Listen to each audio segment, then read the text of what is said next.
سڵاو لە خۆڕاگریتان، سڵاوی شۆڕشتان لێبێ ئەی کچان و کوڕانی وڵاتەکەم. خەبات و خۆڕاگریتان، ورەی بەرز و گیانبازیتان، بنچینەی کۆشتی پڕ لە تاوان و جەنایەتی زاڵمان و چەوسێنەرانی کۆماری ئیسلامی سەرمایەی هێناوەتە لەرزە. ئەگەرچی چنگی دەسەڵاتداران تانیش سوورە بە خوێنی بەناهەق ڕژاوی نەونەمامانی وڵاتەکەم، بەڵام ئاڵای ورەیان لە تەشقی ئاسمانی بەرخۆداندا دەشەکێتەوە و هەروە بەرزە. با دوژمنانی گەل بزانن ئەو هەورەی لە هەرێمی شار و سەرشەقامەکان چەخماخەی لێدات، مژدە بەخشی بارانێکە سێڵاوەکەی تەختی دەسەڵاتیان دەبات. تاکە ڕێگا بۆ ڕزگاربوون لە تۆڵەی گەل چۆکدادانە بۆ ئیرادەی پتەویان و ئەوە تەنیا کەشتی نەجاتە. بژی بۆ خۆڕاگریتان.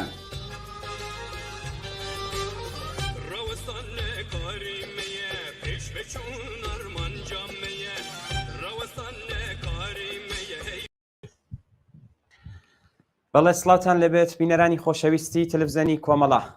زۆر خۆشحاڵین بە بەرنامەی ڕاستەوخۆ هاتوینەتەوە خزمەتان. ئەمڕۆ هەینی 22 مانگی ڕەزبەری 1401 هەتاوی بەرابەرە لەگەڵ 14 مانگی ئۆکتۆبری 2022 زاینی لە خزمەتتانداین بۆ ڕۆماڵکردنی راپۆرت و هەواڵەکان سەبارەت بە خۆپیشاندان و ناڕزایەتی لە کوردستان و لە ئێران بە گشتی. هەروەک ئاگادارن خۆپیشاندان و ناڕزایەتی هەتا ئێستا گەیشتە 28مین ڕۆژ، واتە 4 هەفتەی تێپەڕاندووە و تا ئێستاش هەروە کۆمەڵانی خەڵکی ئێران لاوانی شۆڕشگێر، لاوانی تینووی ئازادی بەردەوام لەسەر شەقامن و دژ بە کۆماری ئیسلامی دروشم دەڵێنەوە و دروشمەکانیان ژن ژیان ئازادی مەرگ و نەمان بۆ دیکتاتۆرە. ئەمڕۆژ ئێمە چەند ڤیدیۆمان بەدەستگەیشت کە لە دوانی مەڕۆوە چەند شارێک هاتوونەتە سەر شەقام بە تایبەت لە کوردستان و بەگشتیش لە ئێران. ئێستاکەش هەر ڤیدیۆمان بۆ دێت، ڤیدیۆکانمان گەیاندۆتە دەست هاوڕێیانی ئۆتاق فەرمان کە لە بینی بەرنمەکاندا ئێمە بتوانین بڵای بکەینەوە ئێوەشی لێ ئاگادار بکەین. ئاگادارن کە ئێمە هەموو شێ بەرنامەی ڕاستەوخۆ دادەنین و میوانی جیاواز بانگ دەکەین و لەسەر ڕووداوەکانی ئەمڕۆ بارودۆخی ئێستای ئێران ڕۆماڵی ئەم راپۆرتانە دەکەین. هەر ئێستاش هاوڕێ مەحیە ئیرەجی ئەندامی کومیتەی ناوەندی کۆمەڵا ئەمشەو لە بەرنامەی ڕاستەوخۆ لەگەڵماندایە. هاوڕێ مەحیەم کاتت باش، زۆر سپاس بۆ بەشداربوونت. زۆر سپاس بۆ ئێوەش کاک ئەمیرجان. سڵام هەیە بۆ ئێوە، بۆ بینەرانی تەلەڤیزیۆنی کۆمەڵا، هەروەها لێرەوە لە هەموو خەباتکارانەی وای ئێستا لە هەموو شارەکان لەگەڵ ڕژیم دەستە و یەخە خەریکی بەڕاستی شەڕێکی دەستە و یەخەن دەستخۆشییان پێ بڵێم و سەرخۆشی بکەم لە بنە ماڵەی هەموو ئەو کەسانەی کە لە جەرانی ئەم 26-27 ڕۆژەدا جانیان بەخت کردووە و ئارەزومەندم ئەوانەی وا برینار بوون بە زووی بێنەوە ناوڕێگی شۆڕش و لەگەڵ هاوڕێیانیانە دژ بە کۆماری ئیسلامی خەبات بکەن. بەڵێ هاوڕە مەحیا، خۆتان ئاگاداری بارودۆخی ئێستای ئێران هەن و بەردەوام هەواڵەکان دنبال دەکەن. ئێوە لەم ڕۆژانەدا ئێمە دیتومانە خەڵک بۆ خۆیان زۆر جار بانگەواز دەردەکەن لەلایەن گەڕەکەکانەوە، لەلایەن هەڵسوڕاوانی مەدەنیەوە. بە تایبەت ئەمڕۆژ جارێکی تر بانگەواز کراوە بۆ بەیانی بانگەواز دەرکراوە لەلایەن گەڕەک و هەڵسوڕاوانی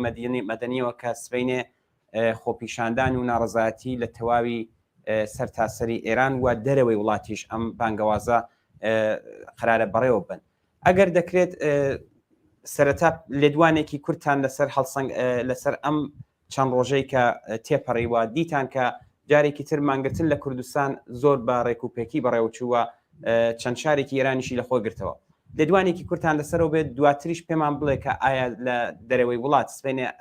چ ئاکسیۆنانێک وە لە چ لە شارات لەو شارانی کە بەڕێوە دەچێت چۆنەوە کێ ئەم بانگەوازەی دەرکردووە؟ زۆر باشە. ئەوەی وا معلومە خەڵک لە توولی ئەم 3-4 هەفتەدا زۆر تەجروبەیان بەدەستێناوە. زۆر تەبیعیە لە ئەوڵەوە زۆر نەیانتوانیوە بەو شێوەی وە لەگەڵ ڕژیم لەگەڵ سەرکوتگەران هەڵسو کەوتکەن بەڵام ئەبینین ئێستا تەجروبەی زۆر چاکیان بەدەستێنەوە طبعاً هەم ڕژیمیش خەریکە بەنەوەیەکی تر لەگەڵ ئەوانەی وا هاتوونەتە سەر شەقام و تەزاوراتەکەن و دروست بەدەنوانە خەریکە ڕەفتارێکی ترەکە و ئەوانەیش وە لەسەر لە کۆڵانەکان و لە شارەکان و یا لە مەیدانەکانن ئەوانیش فێر بوون کە چۆن هەڵسو کەوت بکەن لەگەڵ ڕژیم ئەمە بۆ خۆی زۆر باشە و دیارە تەجروبەیشیان فێرەکات مەسەڵەن هەر ئەو شەو من هاوڕەیەکم ویدیۆیەکی بۆ ناردوم کە بە کۆکتۆل مۆلۆتۆف لەسەربانەوە ئەیخن بۆ ئەیخنە خوارەوە بۆ هێزەکانی ڕژیم کە لە کۆڵانێکا کۆبوونەتەوە ئەسەن هەر زۆر یان بەسێنێت و پەڕەوازاکەن یادرێ لە ماشینەکانیان کۆکۆبوونەوەتەوە ڕێگەهای ئەوە زۆرە لەعانە هەڵسوڕاوان فێر بوون کە ناتوانێت لە یەک شوێنە متمەرکز بن چونکی ئەوە زربیان لێدا بەڵکو هەوڵیان داوە کە خەباتەکان بگۆزنەوە بۆ گەڕکەکانی تر بوو ئەملاولا لە شوێنهای مختلف لە شوێنهای جیاواز زاهر بن ئێمە ئەبینین کە گەنجان پشتیوانیان بۆ پەیدا بووە ئێمە بینین کەەوە شرکەتی نەوت و پتروشیمی و هەفتەپە و بەشێکی تر لەوانە معلمان بەزودی بازنشستەکان دانشاموزان ئەمە هەمووی دڵخۆشکردن و خەڵک ئومید پێیاکە لەوە کە بەتەنیا نییە تەبعەنەوەی وا لەسەر شەقامە و لەگەڵ ڕژیمە ڕاستەوخۆ دەرگیرە ئەو بەشە زیاتر زەربابینێ برینارە بێت دەستگیرە بێت نازانم ڕژیمی شۆڵدا بەڵام لەلایەکی ترۆ بە هاتنە مەیدانی ئەو لایەنانەی تر ڕژیم تا ئەندازەیەک غافڵگیرە بێت و نازانێت چۆن هەڵست و کەوتکە شتێکی کەمان لەبیر بچێت هەموو ئەوانەی وا ئێستا دێنە مەیدانی شەڕ و لەگەڵ خەڵک خەریکن تەقە لە خەڵکەکەن هەمویان لەباری ئیدۆلۆژیەوە سەر بە کۆماری ئیسلامی نین بەشێک لەوانەی تر ماندووە بن یعنی ڕۆژێت و ڕۆژ نەخەوتن ئیسراحەت نەکردن هەموو ئەوانە ئەبێ بە پشارێکی گەورە بۆیان و ئەوانیش بۆ خۆیان ئەتوانێت تاسیریان لەسەردا بنێن بۆیە هەموو ئەوانە ئێمە بێ ببینین مثلەن وەختێ ئەبینین حدودەن 15 دانە مۆتۆرسیکلێت بە سرعەت خەریکن نەچن خۆ ڕێگەی بە داوخستنی ئەو مۆتۆرسیکلێتانە هەیە سە بە تەنافە بە مانع دروستکردنە لەسەر ڕێگەیان بە شتایەکی ئەوە کە غافڵگیریان بکات تەبعاً وتم ئەمانە لە مەیدانە باشتر خۆیان تەجروبە بەدەستێن و چی بکەن بەڵام ئێمە وەزیەتەکە بۆ شێوە بینین کە دێتەوە سەر دەرەوەی وڵات من پێم وایە بەخۆشیەوە لە دەرەوەی وڵات هاواهەنگیەک لە بینی ئەو خەباتە وایە سەر لە ناوە لە ئارادایە و لە دەرەوەی وڵات پێک هاتووە یعنی ئەتوانم پێت بڵێم هەلو شارەوە من تیاژیم هەموو ڕۆژانی شەمە جاری وایە لە هەفتەیە 2 جار 3 جار ئاکسیۆن بڕێوە چێ تەزاهرات دەکرێت و خەباتێکی زۆر پانوبەرین لە ئاستی هەموو وڵاتانی دنیا بڕێوە چ جاری وایە ئەمە بە 10,000 نەفەر خەڵکە بینی 50,000 نەفەر 6,000 نەفەر خەڵکە بینی تەبعاً ئاکسیۆنی بچووکیش بڕێوە چێت بەڵام ئەوە لە ئاسی دەوڵەتیا بەو شێوە بینی ئێستا توان پێتان بڵێم یەکێک لە خەبەرهای ئەسڵی خەبەرگوزاریەکانی ئەو ڕۆی دنیا لە دەرەوەی وڵات منزورم خەبەری گوزاریهای ئێرانی نییە مەبەستم خەبەرگوزاریهای بیانیە وەکو خەبەرگوزاریهای ڕسمی وڵاتانە یەکێک لە ئیخباری ڕسمیان ئیخباری گواستنەوەی هەواڵەکانی ئێرانە هەلو ڕۆژانە لە ناو شعری سنەوە لە یەکێک لە خەباتکاران رادیۆی ڕسمی سوێد مساحبەیەکی ڕاستەوخۆی بوو ئەوزاعەکەی لێپرسی لە ناو شاری سنەوە ئەو کەسەوتی کە من برینار بووم دوو کەسە هاوڕیانم گیانیان بەخت کردووە مەبەستمەوەیە کە مەوزوعەکە لە ئاسی نێودەوڵەتی و زۆر دەنگی داوتەوە و تەشەنەی سندووە سەدەمێک بوو بڕێک لەم هەواڵنێریانە هەوڵیانەدا بەو جۆرەوە خۆیان پیان خۆش بوو هەواڵەکان بگوازنەوە بەڵام ئێستا بەنەوەیەک پیان تەحمیل کراوە خۆی ئەوە بخۆی زۆر دڵخۆشکەرە ئەوە پشتیوانی خەڵکی بەدواوەیەوە ئێستا ئەمە ئیشی بینێم حتا لەو ئاکسیۆنانەوە لە دەروی وڵاتی چێتە پێشەوە بەشێکی زۆر لە هاوڵاتیانی ئەم وڵاتانە بەشداریەکەن ئیسە چ جەرایاناتی چە بن و ئەسڵ جەرایاناتی عادی خەڵکی عادی بەشداریەکەن ئەو شعاری ژیان ئازادیە بە هەموو زوانێکە ئێستا باسەکرێت حتا هەر بەو زاراوەی کوردیەش ئەوەترێتەوە ژیان ئازادی زۆر پەرەیسەندووە ئەمانە زۆر توانێت دڵخۆشکەر بێت توانێت زۆر ئومید بدا بە ئەو کەسانەی وا ئێستا ڕۆژانە لەگەڵ بەکرێکی گیراوانی کۆماری ئیسلامیا دەرگیرن لە ناو خیابانەکان و لەسەر شەقامەکان و لە کۆڵانەکان ئەمە زۆر زۆر تاسیری هەیە کە ئێمە ئەوە توانین ببینین. کاگە میر مەوزعێکی سکۆلێتری شێ بە هەرەوەش ئیشارە پێ بکەم ئەوی شەوەیە کە دەوڵەتەکانیش هەر کامێکیان بەنەوەی هاتوونەتە سەرخەت مەسەلەن ئێوەش لە هەواڵەکانتاندازیە گواستتانێتەوە کە ئەوە هەر لە ئێستەوە بەشێکی زۆر لە مقاماتی ئەسڵی ڕژیم کە بەشێکی زۆر لەمانە هەر لە ئێستەوە خان و بەرە و شوێنی باشیان بۆ خۆیان دەسەبەر کردووە کە ئەگەر لە ئەگەری جایسەدایانە نابوو ئەڕوخن پیانەوە بوو خەریکن توانن هەر درێژە بە حیاتی بدا کۆماری ئیسلامی بەڵام دایان نابوو دەورانی بازشەستەگییان و بەشێک لەوە ببەنەوە بۆ بیبن بۆ مەسەلەن لە دەرەوەی وڵات و لە ئاسایش و ئالەوانە بژین هەر لە ئێستەوە مەسەلەن کانادا بەشێکی زۆر لە ئەو کەسانی وا لە حکوومەتە ئەسڵین وەکو وەزیری دەرەوەی پێشووی ئێران و مەواردی زۆری ئەوان هەر لێسەوە مەمنوعی کردوون بێن حسابەکانی دەستی بەسەرا ڕاگرتوون ئەوڕۆ پارلمانی ئوروپا بە وەزیری دەرەوەی ئێرانی ڕاگەیاند کە ئێوە بۆتانی لە بۆلاوە بۆ شێوە تونند و تیجی بکەن ئەو هەڕەشانە کۆماری ئیسلامی ئەبێ بە جددی بگرێ ئێنا زۆر وەزەکەی لەوە خراپترە بێ خودی ئەمریکا بە نوعی کردستان ئەمانە ئێستا شاید بڵێن ئەو غەرب خەریکە دەخاڵەکەوان نییە ناتوانن مەسەلەکەوەی خەریکە پێیان تەحمیل لەبێ وڵاتانە پێیان تەحمیل لەبێ و مەجبورن لەو بابەتەوە مۆزەعگیری بکەن ئەمانە هەمووی بە نەفعن ینی زەرەری نییە خەڵکیش ینی وڵاتانش بۆ خۆیان تەوەجی ئەوە بوون ناتوانن ڕاستە و خۆت دەست ببەنە ناو ئەم تەظاهرات و ئەو اعتراضاتەوە ئێستا لە ئارادایە چونکی ئەمە لەگەڵ بەهاری عەرەبی لەگەڵ زۆر لەوانەی ترکە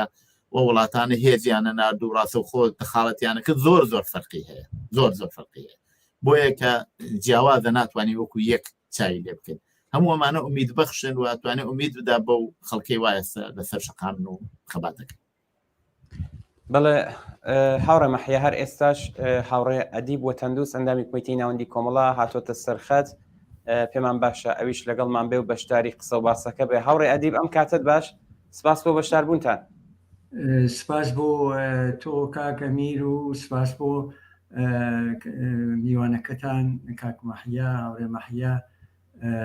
هەم لە خزمەتتانە بۆ کاک ئەدیب زۆر خوشحاڵم بە بینینت هیوادارم هەمیشە تا سڵامت بین. هاوڕێ ئەدیب ئێمە پێشەوەی کە بەڕێستان بێت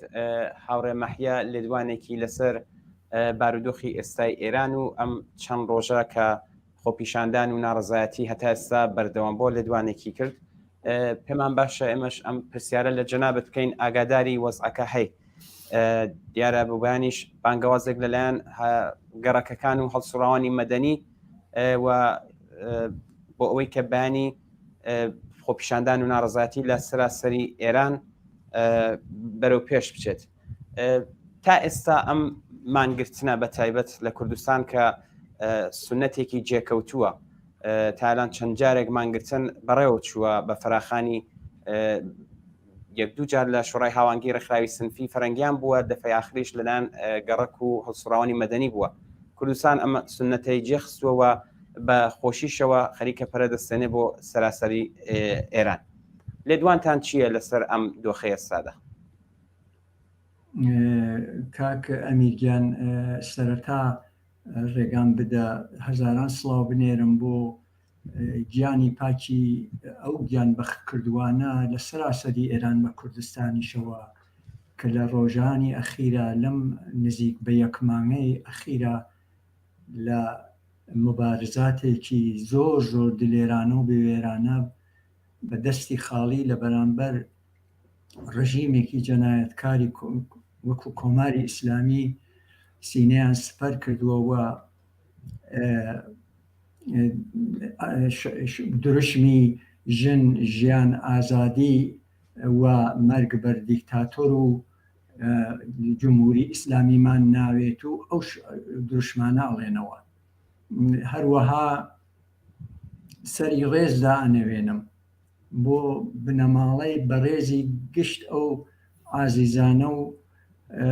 و لە ئێمەش گلایەکمان و هەم میلیۆنها نەفەر خۆشبەختانە ئەمڕۆ خۆت ئەزانی میلیۆنها نەفەر ئەگەر ئەڵێم میلیۆنها واقعەن هیچی ئەغراق نییە لە سەراسەری دنیا لە سنوورەکانی نەکەر کوردستان لە سنوورەکانی ئێرانیش دەرچووە و دڵی میلیۆنها نەفەر لەگەڵ ئەو بنەماڵە بەڕێزانەیە کە جگەرگۆشەکانیان لەدەستداوە. سەبارەت بە پرسیارەکەی ئێوە خۆتان ئەزانن ئەم ڕۆژانە ئێمە لە مەساحەتێکی بە گەورەی ئێرانە لە هەموو نقطەیەکیە لە هەموو شارێکیە لەم سوچ تا ئەو سوچ وە لە چوارگۆشەیە ئێمە مبارزەیەکە بینین بە پانایی ئێران مبارزەیەکی ئاوا نابەرابەرە بینین لەلایەکەوە خەڵکێکی بەزاڵە هاتوو ستەمدیتوو ژنان لە پێشیانەوە کچان و کوڕانی ئازادی خواز و بوێر لە پێشیانەوە لەو بەدەستی خاڵی لەو لاشیانەوە ڕژیمێک هار و درڕندە قەراری گرتووە. هەروەک لە ئاخرەوە من گوێم لە قسەکانی هاوڕێ مەحیەش بوو بە درست یعنی ئەم خەباتە ئەوەندە بەرحەق و عادلانەیە کە هەموو سنووری ئێرانی بەزاندووە ئێستا کەفێتە سەرزاری تەنانەت ئەو کەسانەش کە ئێمە چاوەڕوانی ناکەین یعنی عادڵانە بوون بەرهەقبوونی ئەم مبارزە لە سەراسەری ئێرانە وای کردووە هەمبەستگی و هاوپشتیە کە لە ناو ئێرانە لە گشت ئێرانە لە گشت ناو میلەتەکانیە لە کورد لە بەلوچ لە خوزستان لە عەرەبی خوزستان و لە هەرکوێ لە ئازەری لە وها هاوپشتیەک ئەبینین کە خەڵکی لە دنیا متحەیر کردووە و ئەتوانم بە جورئەتەوە بێژم ئەمە لە پێشینەی وەختێ ئێمە ئاورێک بدەینەوە لە ڕابردووی ئەم چەندە ساڵە وێنەی نەبووە هەر خودی ئەم خەباتە کە ئەلعان نزیک بە یەک مانگ خەریکە بگەینێتە یەک مانگ لە 26 شەهری وەرەوە ئەلعان ئەمە خۆی توولانیترین و درێژترین مبارزاتێک بووگە لە چەندە ساڵی ئەخیرا بەرامبەر بە ڕژیمی کۆماری ئیسلامی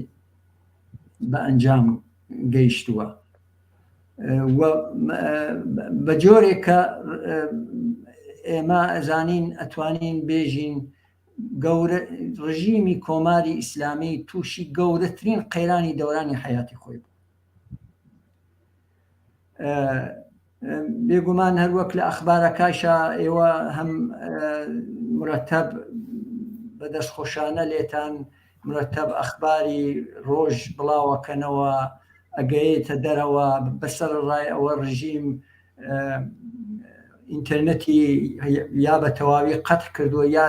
زۆر کارایی کەمەوە کردووە بۆ ئەو شوێنانە کە لە کوردستانەوە تا هەموو جێگایکی ئێران کە لەم ڕۆژانی ئەخیرا لەژێر سەرکوتێکی زۆر شەدیدا بوو بەتایبەت لە کوردستانە لە سنەی سەربەرزە باوجودی ئەوە هەر بە شێوەگەلێک ئەخبار گەیشتووەتە دەرەوە ئێمە ڤیدیۆگەلێکە بینین لە ڕەشادەت و شجاعەت و لە بوێری خەڵکێک کاروەک عەرزم کردی کچان و کوڕانی ئازادی خواز بەدەستی خاڵی بەرامبەر بە هێزەکانی ڕژیم ڕاویان ئەنێ تەفەووقی بەرتەری ڕۆحیەی خەڵک ئێمە بە عەیان ئەبینین لەمانە و ئەمانە هەمووی لەگەڵ ئەوە کە تا ئێستا ژمارەیەکی بەرچاو ئێمە لە عەزیزانمان لەدەستداوە لە هەموو ئێران و بە کوردستانیشەوە بەڵام خوێنی ئەو عەزیزانە بە فیرۆ نەچووە و دەستکەوتگەلێکی زۆر زۆر پڕبایەخ و گەورەی تا بە ئەمڕۆ ئەم خەباتە دەستەبەر کردووە بۆ هەموو خەڵکی ئێران و بۆ کوردستانیش. بەڵێ زۆر سپاس. هاورە مەحیا، لە قسە و باسەکانتاندا ئێوە باسی گرنگی ئەم ئاکسیۆنانتان کرد و ئاماژەتان بۆدا کە چ کاریگەریەکی بووە باسی ئەوەتان کردکە لە بەتایبەت ئەمڕۆ لە خبرەکانیشماندا بوو کە لە یەکێتی ئوروپا ئەمڕۆ بەشێک لە کەسەکانی بان کردو لە ئێران کە کوتوێتی ئەم نوع لە هەڵسو کەوتە ئیتر قبول نەکراوە، ئیتر قبول ناکرێت. بەڵام پرسیارێک هەیە، دەنگۆی ئەوە هەیە کە ناهاو ئاهەنگیەک لە دەرەوەی وڵات لەلایەنە سیاسیەکانەوە هەیە بۆ ئەم بڕێوەچوونی ئەم ئاکسیۆنانە. ئەمە تا چەندە ڕاستە؟ ئەگەر ڕاستە پێتوانیە ئەلەم دۆخەی ئێستادا بە زەرەری بێت؟ واقعیەتەکە ئەوەیە کە بەشێک لە هەڵسوڕاوانی سیاسی یا ئۆپۆزیسیۆن لە دەرەوەی وڵات خراپ لە شتەکە تێگەیشتون. تۆ با من شتێکتان پێ بڵم کاگەندێ، ئێمە وەختە ئەبینین کە لە ناو هێزەکانی ڕژیمدا اختلاف دێتە پێشەوە، هەمومان خوشحاڵە بین، هەمومان کەیفی پێیەکەین. وەختە ئەبینین ئەوە یەک دوو کلیپ نەوار و شتیوات هەستا هاتووەتە دەرەوە لە کۆبوونەوە و دانیشتنیانە نیگەرانیەکانیان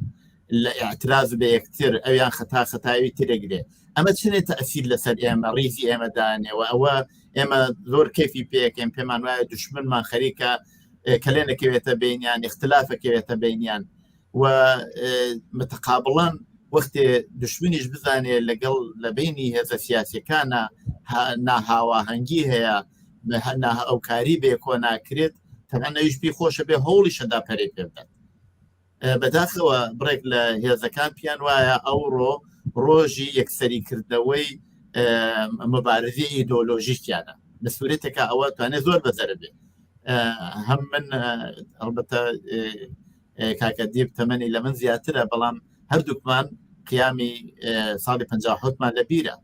لە قیامی ساڵی 57 بەڕاستی وەختێ زندانیانی سیاسی ئازادکرا، من لە بیرمدا لە شاری سەقف زندانی سیاسی ئازادکرا، هەموو ئەوانەوە ئازادکران خەڵکردیانانە قەڵاندۆشکان و بە مەسیرێکی ێزگار توولانی لە ناو شاری سەقف شعاری وەختە بەخێربیتەوە برا زنجیری زاڵم چڕیانەوەت. بەڵام دوایی کە بیرمان لێکردەوە یەکدوانێ لەوانەوە بەسەر شانمانەوە بوون تودەیی بوون لە زندانا بوون. ئیشمان کردە قەڵاندۆشکان بەبێ ئەو بڵێ ناوە خۆشمانزانی تودەیە، معلوم بۆ ئەو کەسانە تودەی بوونانە. بەڵام ئەو کاتە خەباتێکی هاوبەش، دشمنێکی هاوبەش بۆ هەموو لایەنێ بوو کە دوای ڕوخانی ڕژیمیشە ئەو جیاوازیانە وردەوردە پیا بۆ جارە تودە بۆ خۆی ڕێگەی خۆی گرت، هێزە سیاسەکانی تە ڕێگەی خۆیان هەر لایەنە بۆ خۆی ڕێگەی خۆیانیان کرد. بەڵام ئەوەی وا زۆر مهمە کە بێ تەوەجوهی پێ بکرێوی شەوەیەکە ئێستا هاواهەنگی هاوکاریکردن بە یەکەوە زۆر زۆر گرنگە. پێش ئەتووە بۆ ئاگداریتان هەر لە وڵاتانە خەڵکی وڵاتانە پێمانەڵێن باش ئێوە هەمووتان دش بە کۆماری ئیسلامین بۆ دوودانە ئاکسیۆنی ئاعترافیتان ڕێخستووە. دلیلەکەی چییە؟ ئایا ناکرا مەسەلەن پێکەوە ئاکسیۆنێکی ئاعترافیتان ڕێبخسایە؟ یا مەسەلەن یاکو ئەوەی کە مەسەلەن باسیەوە کرێت کە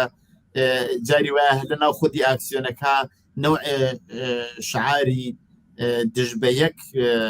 بڵاوەکەنەوە یا دژ بە یەک ئەڵێن، ئەوە خۆی بۆ خۆی ئەتوانێت تاسیری خراپی بێت. من نازانم کاکەمیرمان لەگەڵ ئەوە بدام کاکەمیر نەماوە کاک ئەدیب، نازانێ مەماتڵ بین تا کاکەمیر دێتەوە بەڵێ ئەوە هاتەوە کاکەمیر. دەی زۆر باشە. مەبەستم چییە؟ مەبەستم ئەوەیە ئەوە زۆر زۆر مهمە کە ئێمە هەوڵ بدەین هاوکاری هاواهەنگی بەیەکەوە. ئێمە چەندانە مانگرتنی گشتیمان لە کوردستان لە توولی ئەو چەند ساڵەی وە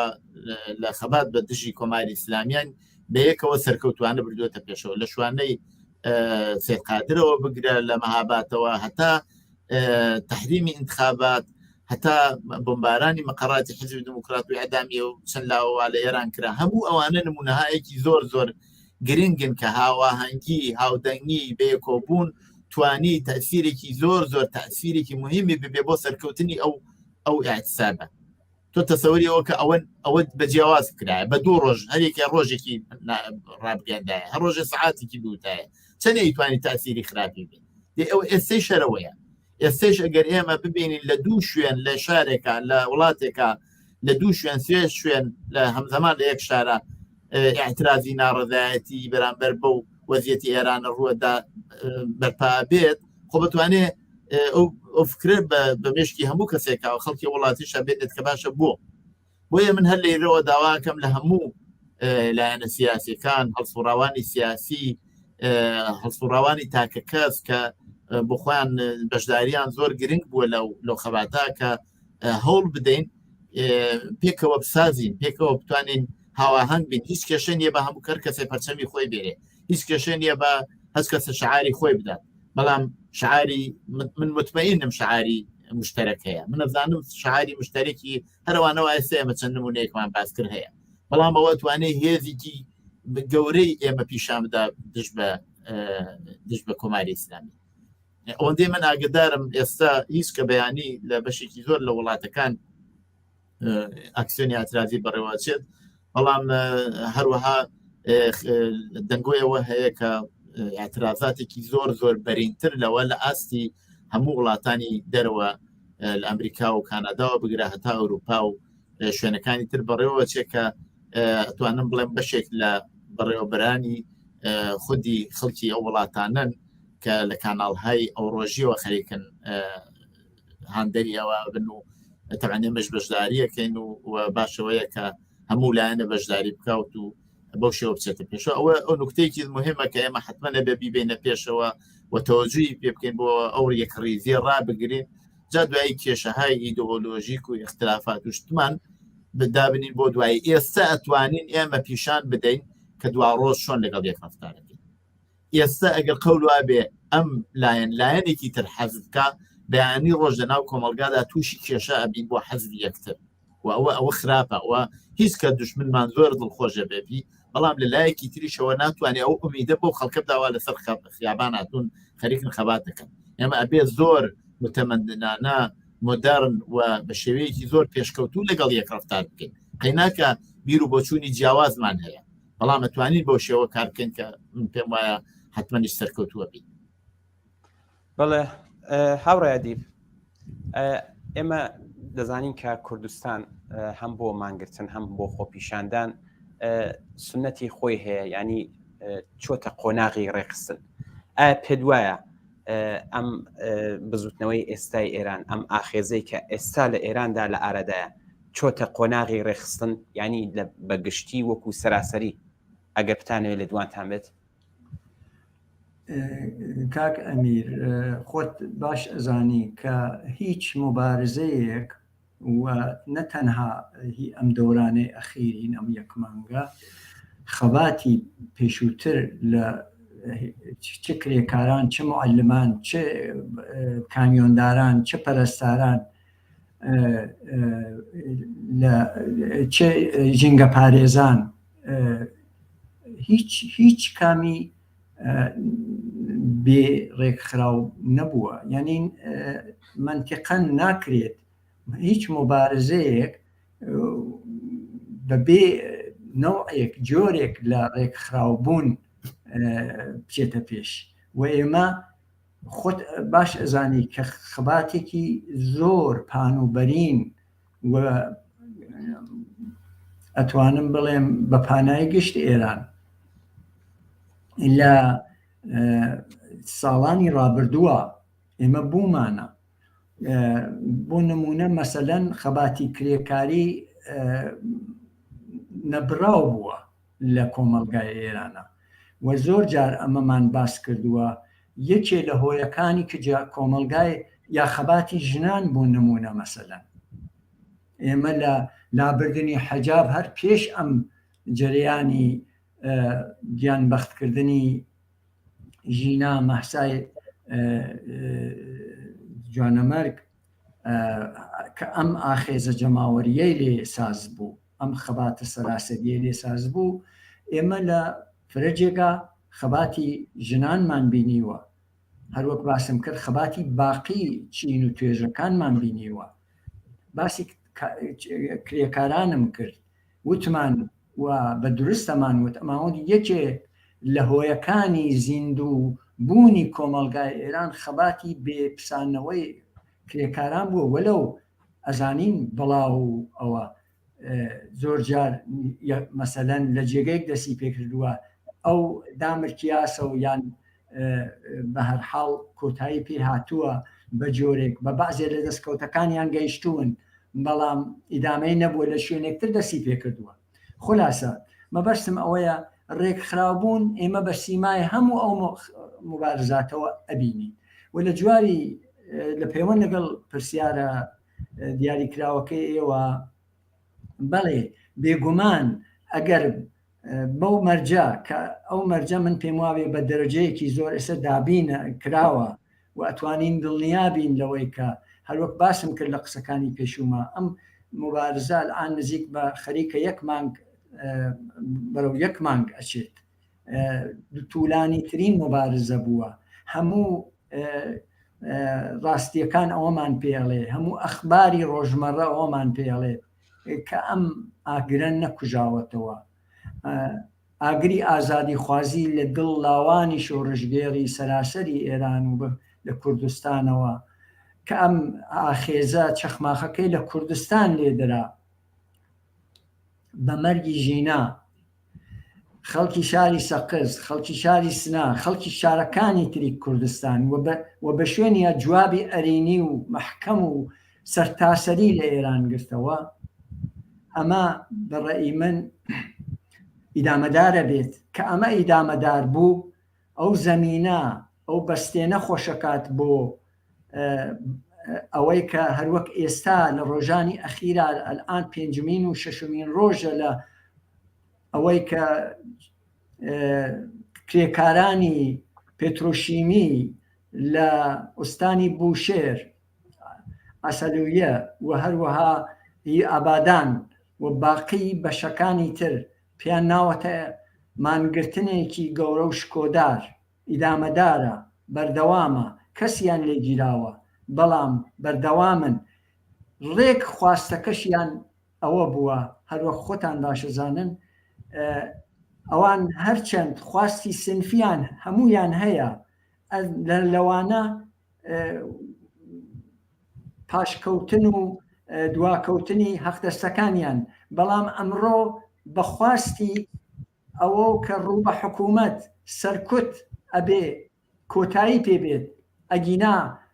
مانگرتنی پەرەگرتووتر و بەربڵاوتر ئەەکەین کەمەرشکێنتر بۆ ڕژیم دەست ئەینە مانگرتنی کەمەرشکێنەوە بۆ ڕژیم ئەبە خواستەوە هاتوون لە مەیدان ئەمە نیشان ئەدا ئەمانە هەموو دڵخۆشکردن بۆ خەباتی ئازادی خوازانەی خەڵکانی ئێران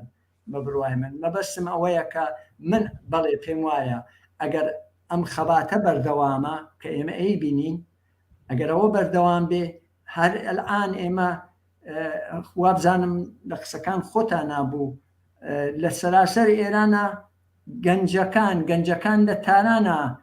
ئیتلاعیەیان داوا ئەکەن بەناو جوانان محلاتی تاران کە بەیانی ڕۆژی شەممە لە سعات 12 لە شوێنگەلێکا کە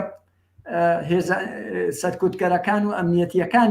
بوونیان نییە لەو شوێنانە نێبزانە چەند ژیرانە تاکتیکە گۆڕن ناچینە ئەو شوێنانەیە کە ئەوانی لێبن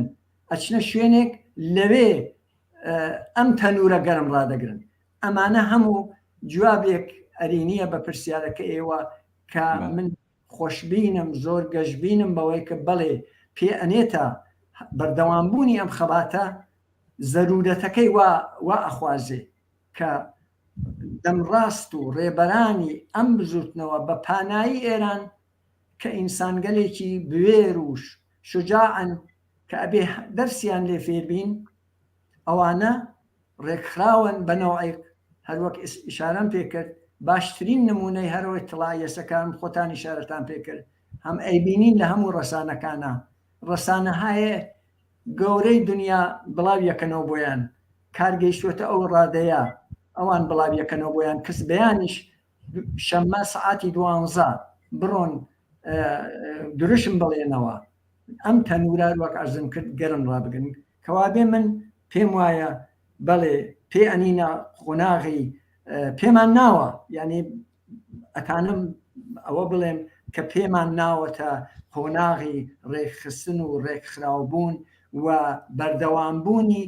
ئەو مزگەێنیمانە پێ ئەدات پێ بەخشێ کە ڕێکخراوبوونەکە ئاستێکی سەراسەری ئاگاهانە و وشیارانە و ژیرانە و سەراسەریش بەخۆیەوە بگرێت. بەڵێ هاورە مەحیە هەموو دەوڵەتانی دیکتاتۆر ئامێری سەرکوتیان هەیە بەڵام بابینە سەر ئەم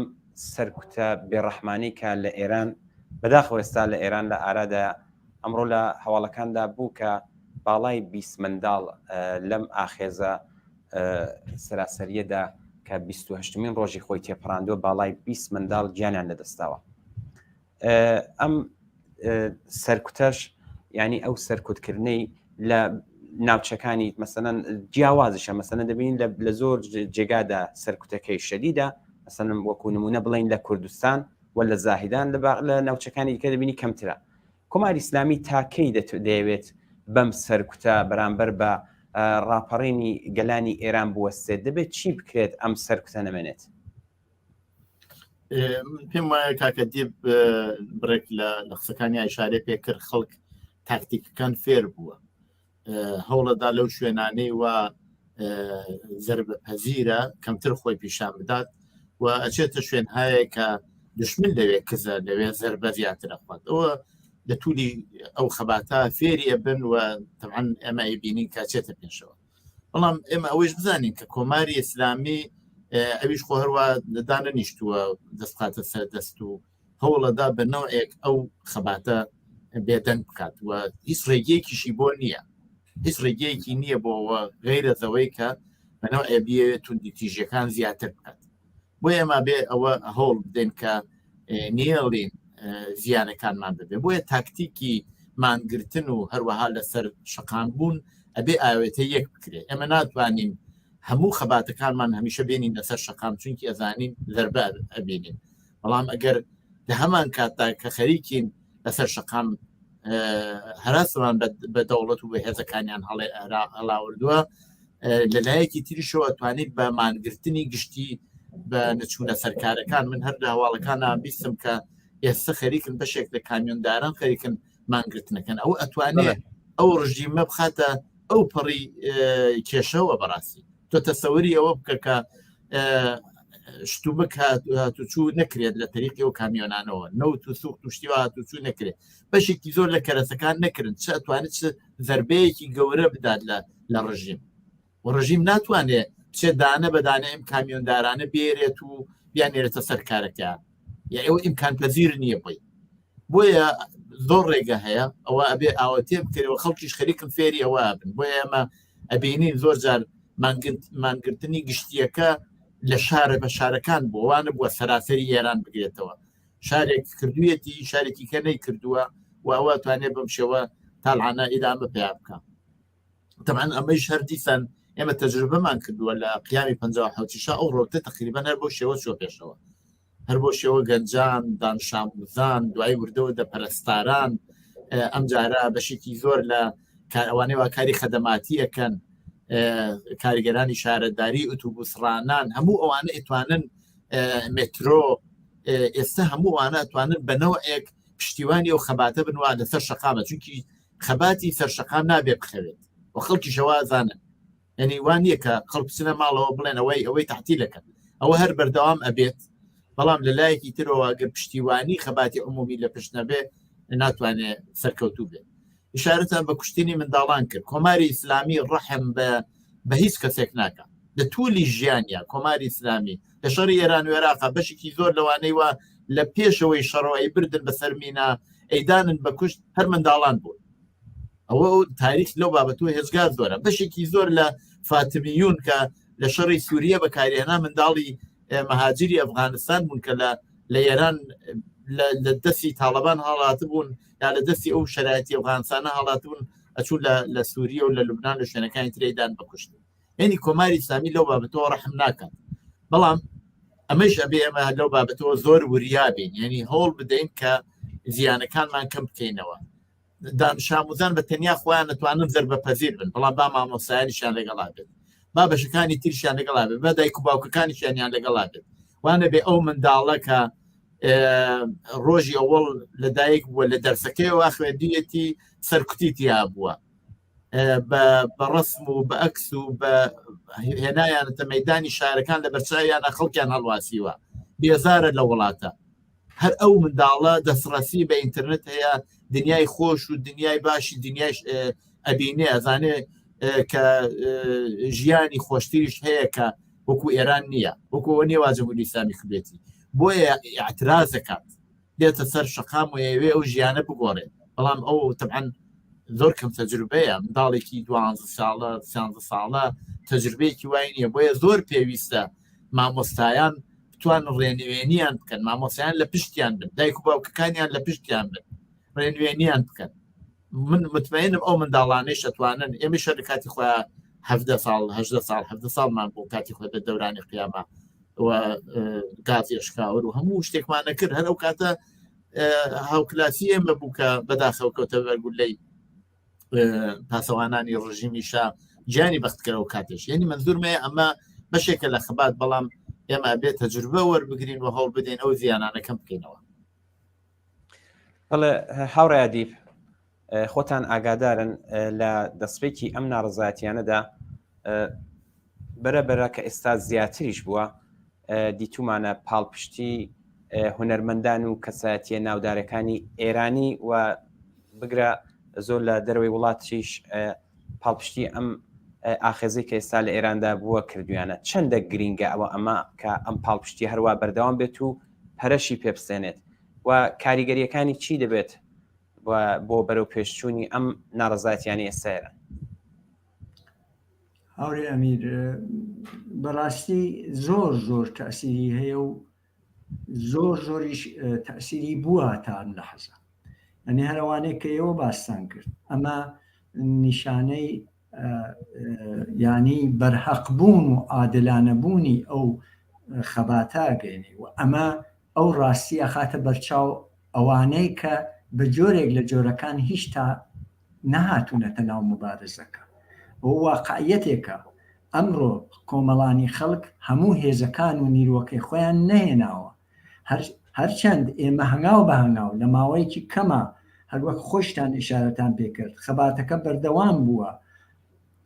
چین و توێژی تری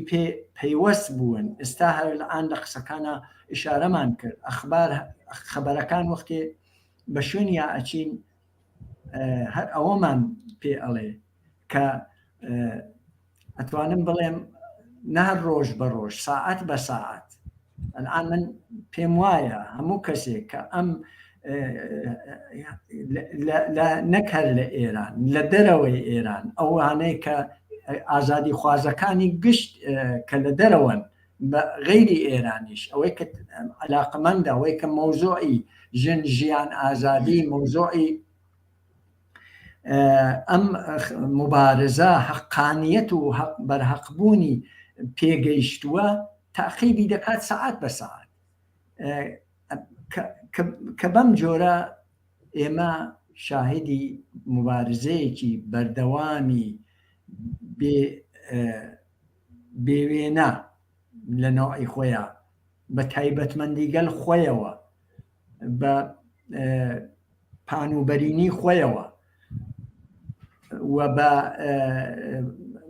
مختصاتی و تایبەتمەندی خۆیەوە کەوابێ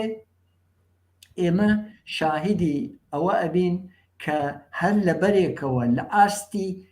لە ئێران چۆتە دەر لە ئاستی جیهانیە هەر بە پێ ئەو قسەی کە ئێوە کردن لە هونەرمەندان لە هونەرپیشەی مەناوبانگ لە وەرزشکاران کە زۆریشیان لە ناو جوانانە مەحبوب بووگن ئەوانە دانە بەدانە ڕێگەی خۆیان انتخاب کردووە بە پشتیوانیکردن بە هەر جۆرێک کە توانیویانە بە جۆرێک لە جۆرەکان پشتیوانی خۆیان لەم خەباتە عادڵانە لەم مبارزە ئازادی خوازانە و وەختی ئەو شجاعەت و ڕەشادەت و دلێریە بینن لە خیابانە بەدەستی خاڵی لە کچان و کوڕانی گەنج هەروەک ئێوەش لە قسەکانتان ناوتان تا ئێستا بە پێ ئامار کە هێشتا ئێمە نازانین پێمان وایە دواتر پەروەندەی جەنایەتەکانی ڕژیم ئەکەفێتە دەرەوە ئێستا ئەڵێن زیاتر لە 29 منداڵی کەمتر لە 18 ساڵ لە مبارزە سەراسەریە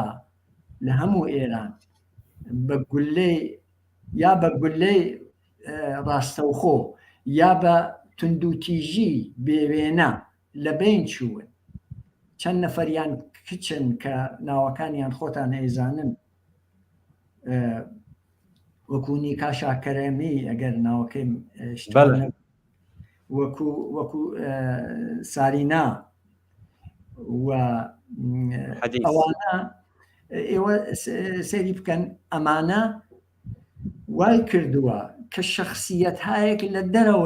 لە دەرەوەی ئێران شخصیت هایەک هەروەک لە قسەکانی ئەوەڵی پێم وابێ بەنەوەی بە جۆرێک لە قسەکان هاوڕێ مەحیا هات لە دەرەوە وای کردووە لە وەزیرانی دەرەوەی وڵاتەکان لە کاربەدەستانی باڵا لەو کەسانە نەیانتوانیوە لە بەرامبەر ئەو شجاعەتە بێوێنەوە دەم بوەسن و هیچ نەڵێن بە نوعی حمایەتیان کردووە تۆ بڵێ ئەم حمایەتە جیهانیە تەئسیرێکی گەورەی لەسەر ورەی خەباتکارانەی خەڵکی ئێران وەلەو فرشتی لێ بەدەلیلی وەزعیەتی بەدەلیلی اختناقی ڕژیم بەدەلیلی قەتعی ارتباط ئینتەرنێتی یا کەمەوکردنی یا یێواشکردنی و یا قەتعی وەلی بەمەحاڵە خەبەرگوزاریە گەورەکانی جیهان کە لە سەطحی جیهانیە وەکو BBC وەکو ئیران ئینتەرناشناڵ باسی فەداکاری و بوێری خەباتکارانی گەنجی کچ و کوڕی ئێرانی و کوردستانی ئەکەن لەمانە چۆن تەئسیری نییە بێگومان تەئسیری هەیە لەسەر ورەی خەباتکاران لەسەر بەرەو پێشبردننی ئەم خەباتە ئەمانە چتی هەموو مژدەدەرن ئەمانە هەموو مژدەدەری ئەوەن کە ئەم مبارزە بۆ نمونە ئێوە باشە زانن خەڵکی دەرەوە زۆر بە سادەگی ئەڵێن ئەو شتێک کە ئەوان داوای ئەەکەن ئەمە مافێکی بێ ئەملا و ئەولا سەرەتایی ترین مافی ئینسانە ئازادی جلوبەرگ لە بەرکردن ئەسڵەن بۆیان لە وڵاتانی ئوروپایی ئێستا کە تەقینەوەکە ئاوا ڕوویداوە کە ئەرێ چ باسە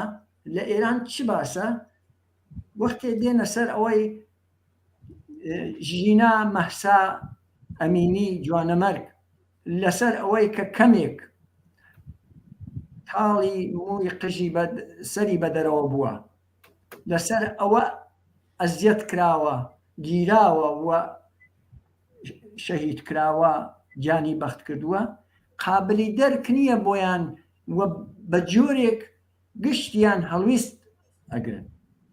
ئەمانە تەئسیری زۆری بووە تا ئەم لەحزەوە بەردەوامیشە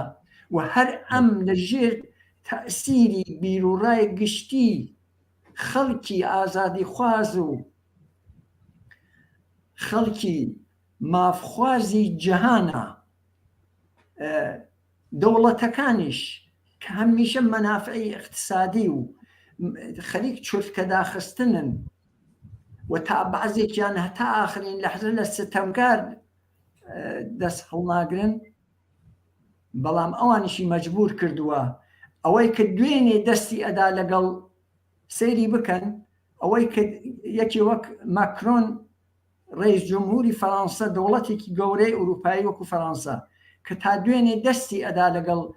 ڕئیسی جەنایەتکار سەرکۆماری ئێران کە زۆریش بەڕۆڕووی ڕەخنە بووە لە جامعەی ئازادی خواز ڕۆشنفکری فەڕەنسا ئەمڕۆ تێتە سەر خەت و دیفاع لە ژنانی ئێران و دیفاع لە مافە بئەملا ئۆلاکەیان نەکات. ئەمە چییە؟ ئەمە هەر ئەو تەسیرەسەکە لە قسەکانی ئێوە هات. بەڵێ هاوڕێ مەحیا، من پرسیارێکم هەیە بەڕێستان خۆتان لە بەشی میدیا کارەکەن، پێم باشێ مە لێرە پرسیارێک لە ئەرک و کار و چالاکی میدیاکان بکەین. خۆتان ئاگادارن لە کاری میدیا لە کاری تۆڕە کۆمەڵایەتیەکان بە تایبەت کۆماری ئیسلامی لەم خۆناغا هەستیارەدا زۆر فریوکارانە دەڕواتە پێش و هەڕە شەو ترس و خۆف لە نێو بەرنامەکانیاندا لە نێو وتەکانیاندا بە تایبەت ئەمڕۆ بوو لە وتەکانی خامنەی داوێنی وەکو ئەوەی کە ترس و خۆفێک بخاتە ناو خەڵکەوە وەکو هەڕەشەیەک وتوێتی کە لە زمانی خۆیدا شاد داعش حملە بکاتە ناو مەدرسەی مناڵان و لەوێ بین بتەقێتەوە زۆر یەک لە مناڵەکان گیانیان لە بدەست بنەماڵەکان داغدار بنیانی وەکو هەڕەشەیەک و ترس و خۆفێک بیخاتە نێو کۆمەڵانی خەڵکەوە کە ئەگەر ئەمە نەبین ئەمانە پێش دێت. من پرسیارم لێرەدایە یا بە تایبەت سناریۆ دروستکردنی ئاگادارن کە لەم یەک دو ڕۆژی ڕابردوودا دەستی کردو بە سناریۆ سازکردن بەم چوار پێشمەرگەی کۆمەڵی زەحمەتکێشانی کوردستانی ئێران دەستی کردو بە سناریۆ سازی و بیرڕای گشتی دەیوە فریودا. ئەرکی تۆڕە کۆمەڵایەتیەکان یا میدیا لەم قۆناغا هەستیارەدا چییە؟ دەبێت چی بکرێت کە کاریگەری ئەرێنی بێت بۆ بەرەو پێشچوونی ئەم ئاخێزە سراسەریە ئێستا ئێران؟ ئەوەی ڕاستی بێک بۆ خۆی کۆماری ئیسلامی طبعا دەستڕاستی بە میدیا هەیە، بەڵام هەوڵەدا بە نوعێک لە میدیای گشتیشی استفادە بکە. من نمونەیەکتان پێ بڵێم، وەختی خۆی داعش خۆ میدیایەکی وەها گەورەی نەبوو، بەڵام کلیپێکی کەدانا لە میدیای خۆیان ئێمە بەشێکی زۆر لەوانەیەوە دەستڕەسییان بە ئینترنێت و بە کامپیوتەر بوو بەنەوەی ئەمانویست داعش ڕسوا بکەین، بەڵام شتەکەی ئەوانمان داناوە ئەو بخۆیانی بەنەوەی ئێمە بووین بە کەسێک بۆ پەرەپێدانی ئەو پرۆپاگەندەی وە داعش وەختی خۆی بن.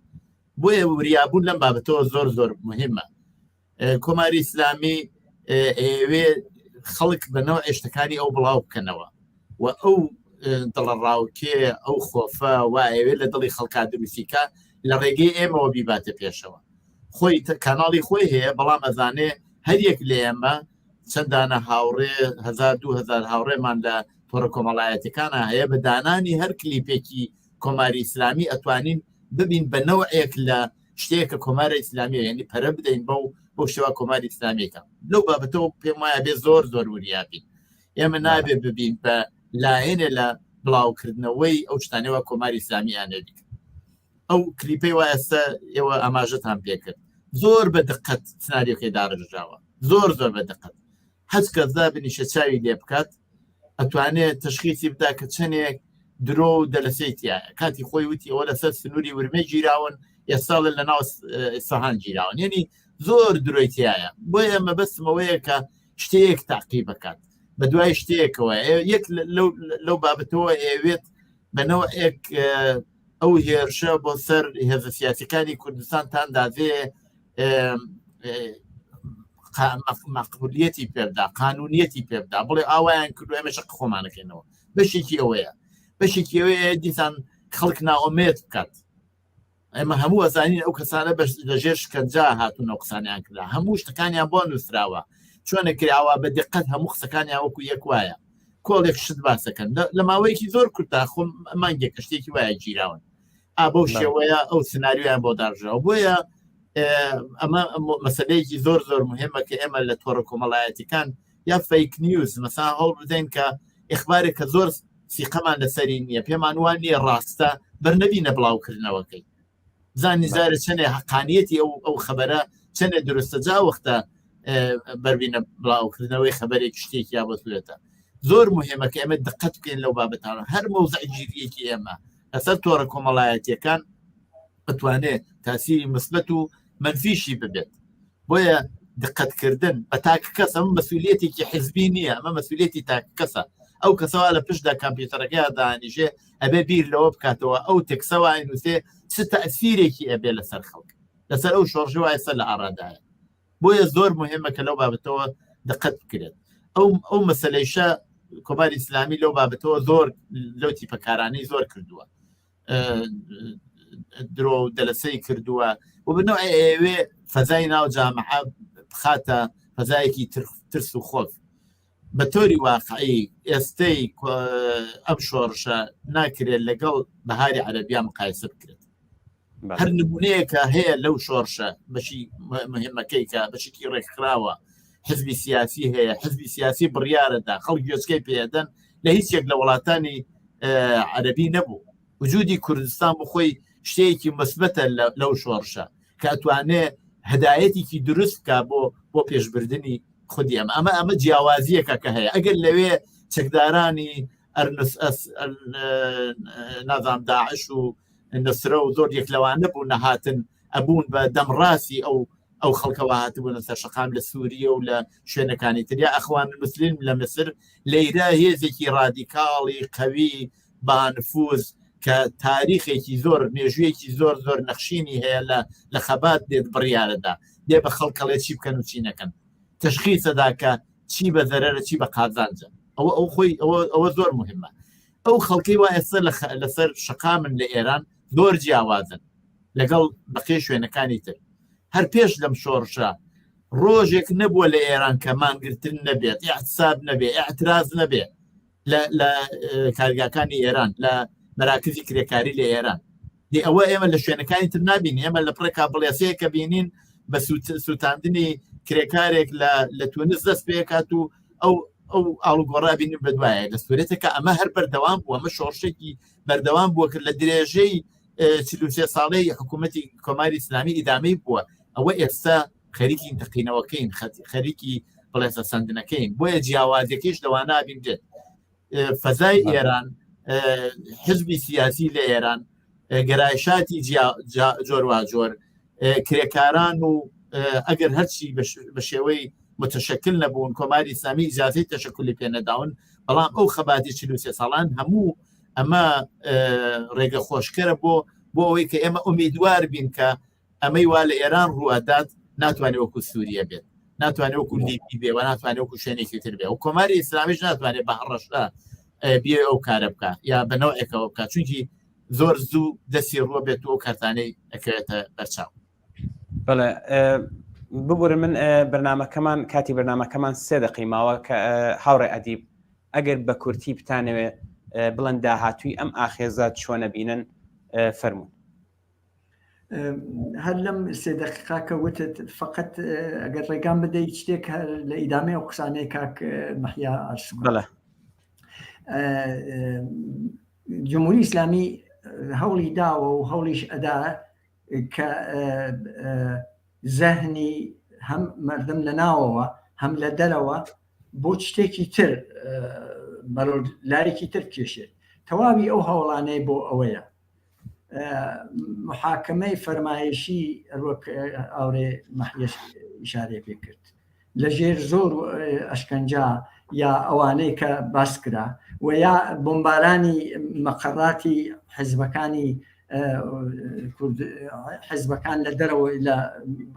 لە هەرێمی کوردستان هەموو ئەمانە بۆ ئەوەیە کە بەشک و ینی ئەو مەسئلە بەرەو لایەکی تر بوات ئەزهان بەرەو لایەکتر ڕابکێشێ کە لەما مۆفەق نەبووە من هاورێ ئەبیر ئایندەی ئەم بزوتنەوەیە ئەگەر لە شەقام بپرسین ئەڵێ ئەمە ئیتر اعتراض نییە ئەمە انقلابە ئەوان واڵێ بەردەوامبوونی ڕێکخراوبوونی خۆپاراستنی لە تەفرقە ئەندازی ڕژیم من پێم وایە بەرەو ئەوە ئەچێت کە بەدیلێک ئەلعان شتێک کە ناقسە لەناو ئەم بزوتنەوە سەراسەریە لە ئێرانە ئەوەیە ئەوەڵان ئەشێ بە شعارەکان شعارگەل ئەو خەڵکانەی کە هیچتا عەلاقەمەندن یا بە جۆرێک هیچتا دوورن لە کانگای مبارزەکە بیان کێشێت شعارەکانمان وا لێ بکەین ئەوان سەرنج ئەوانی ژڕا بکێشێت بۆ نمونە عەرز بکەم نانکار کەمتر لە 1 دقەمان ماوە هاوڕێیادی ببوورە. ئێمە ینی ئەوە من پێم وابێ خەریک ڕێخستن لە سوالەکانی هۆشا بوو و بەرەو ئەوە هەنگاوەڵەگرن و خەریک هەر لەم ڕێگاوە بەدیلی ئایندەی دروست دەکەن. بەڵێ زۆر سپاس بۆ هاوڕێیانی ئازیز و خۆشەویست، هاوڕێ ئەدیب و تەندروست ئەندامی کومیتەی ناوەندی کۆمەڵەوە، هاوڕێ مەحیە ئیرەجی ئەندامی کومیتەی ناوەندی کۆمەڵە بۆی کە بەشداری بەرنامەی ڕاستەوخۆی ئەم شەومان بوون. زۆر سپاس بۆ ئێوەی ئازیز. زۆر سپاس. بەڵێ بینەرانی ئازیزی سپاس بۆ ئێوەش کە تا ئێستا لەگەڵمان بوون تا بەرنامەیەکی تر و شەوێکی تر هەر شاد و بەختەوەر بن و سەرکەوتوو بن.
Herkes besir hoşe, erdo ez maşim bun, bibi dilani.